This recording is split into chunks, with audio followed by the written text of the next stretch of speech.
Hi everybody, I'm back again. Second video for the week. And this is just a little workbench update. I've got a few things to show you, a couple of things that I'm working on, and some new kits that I've gotten in.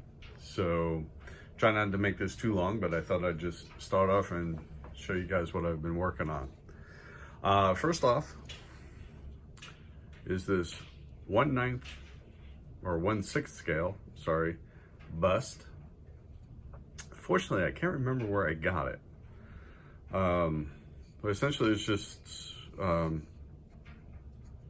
male head, and I bought it just to practice painting skin tones.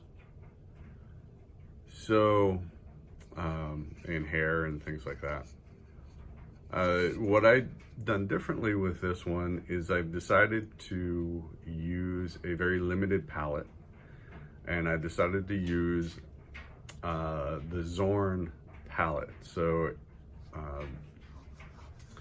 Anders Zorn was an artist, Swedish artist, and he used a palette that only had 4 colors, sometimes 5, and it's a little, I guess there's a little bit of controversy as to actual colors that he used, but primarily they are ivory black, cadmium red, yellow ochre, and titanium white. Now on occasion, apparently, he might have used viridian green and alizarin crimson as well. So I painted this just using the 4 colors, ivory black, cad red, yellow ochre, and titanium white. And this was done with oils. And I think this looks okay. I may tweak it a little bit, but I think for the most part, I think this actually is okay. What I thought I would do is just show you what the palette looks like. And this is the first time I really used this color scheme, okay? So obviously, let me grab my walking stick. Be easier than my fat fingers. So, ivory black, cad red, yellow ochre, and the titanium white. What you'll see on here is several iterations of the skin tones I was working with. So this was the first one, and when I started actually painting it, I didn't like the way it looked. This also, I was trying to come up with my shadows using my main color here. This is what this turned out to be. I didn't use that either. This was my second attempt at trying to create my base, which is essentially, the base was just cad red and yellow ochre, and it ended up being, cad red is a very strong color, so it ended up being too much cadmium red. My last try is what I ended up using there, and it's a lot more yellow ochre and a very small amount of cad red, and then white, and then black, okay, in varying amounts. Then also, this is the black hair, the gray for the hair, and then I'm going to show you in a minute, while I was painting that, I was also painting the Musketeers that I have for my diorama that I wanted to do. So this was some of the hair colors that I came up with for them, and I'll show you that in a minute and what I've done on those. So there's that. So I just wanted to kind of show you guys what how I went about getting those colors for the skin and what you can do with this. If you're interested, the paintings that Anders Zorn did are beautiful, and if you think about the colors that he got out of it, using nothing more than just 4 colors, is amazing. What you'll see is when you see blue, it's ivory black, because thin this down quite a bit, and ivory black has a very bluish tint to it. But anyway, so I thought that was a good thing to try. So I'm giving it a shot, so we'll see what happens. So there's that. Get rid of this real quick.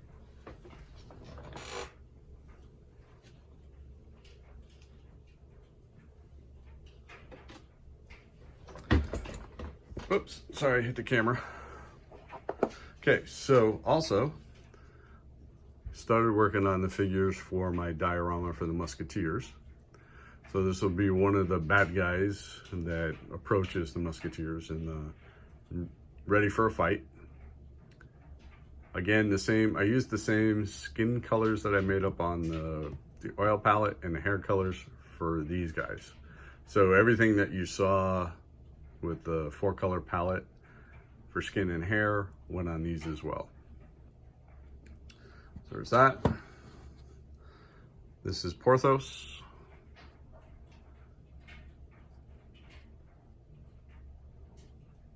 Obviously, this was definitely done after Gerard Depardieu from The Man in the Iron Mask. This is one of the Cardinal's guards.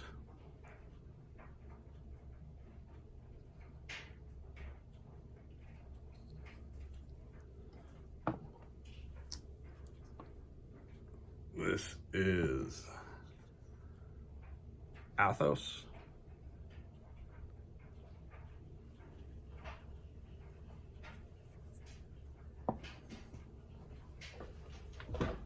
Put that back.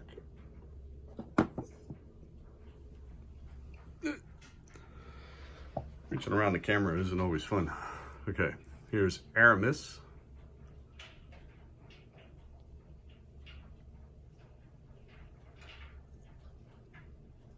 So that's it for the Three Musketeers. I think the hair colors and stuff worked out pretty well on this. So I'll continue painting those. I do have one other Musketeer, which I thought I would use as D'Artagnan, but scale-wise, it doesn't quite fit. They're both supposed to be 75mm figures, but this one is actually almost an inch taller. So I'm just painting him right now just to paint another figure. And since it's all the same period, I can use the same palette, essentially. So there's that. Now, my next bust project is going to be an FeR Miniatures bust, and it's Jean Fantin from St. Kitts in 1689. And this is what the bust looks like. Very nice detail. There's a little bit of flash down here. I did notice that the hilt of the sword is actually broken, so I'm gonna have to mend that once I cut out this flash and take care of that. The face on this person actually looks like, I don't know if anybody ever watched the TV show Smallville. Lex Luthor's father, Lionel Luthor, looks like this character's face. Anyway, so there's that. Here's his other hand and sword.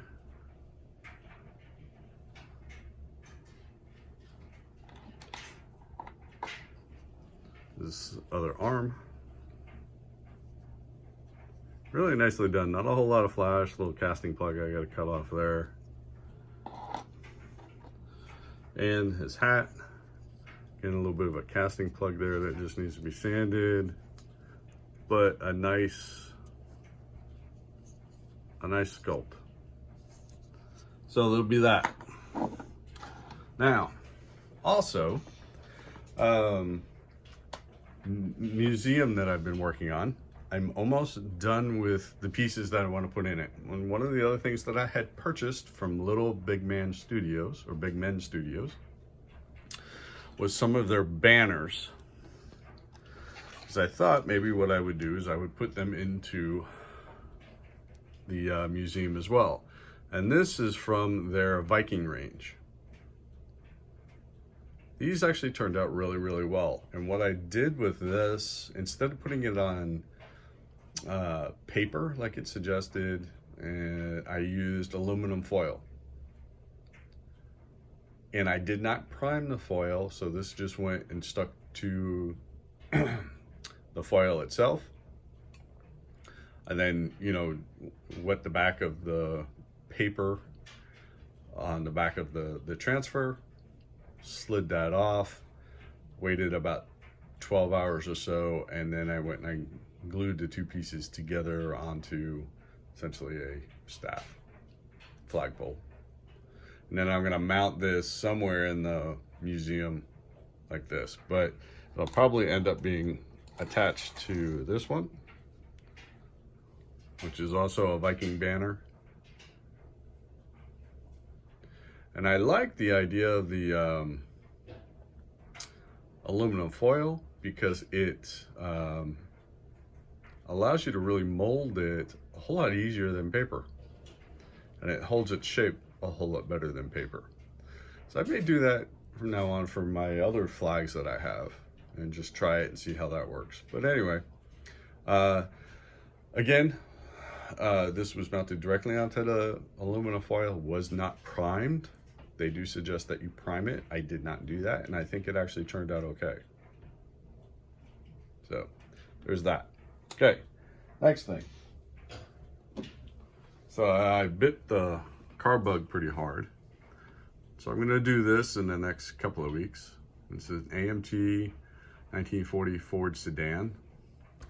You do have a couple of different ways to build it. You can build it stock as a street rod or a dragster. I'm going to do it as a stock car.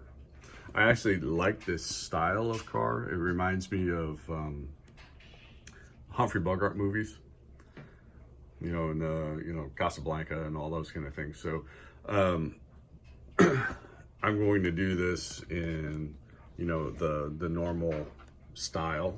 There's the bottom of the box with all the part pieces here. You can pick this up at my local hobby shop. There's a couple other kits, and it does give you drag slicks and regular tires and different fuel tanks, roll gauges. So I will be using this 1939 hood and that grill and all that kind of stuff. So there's that. Here's what it looks like without just the modified part of it. So there's that.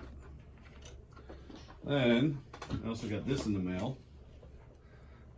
I'm going to do this new Meng 1/32 scale Fokker triplane.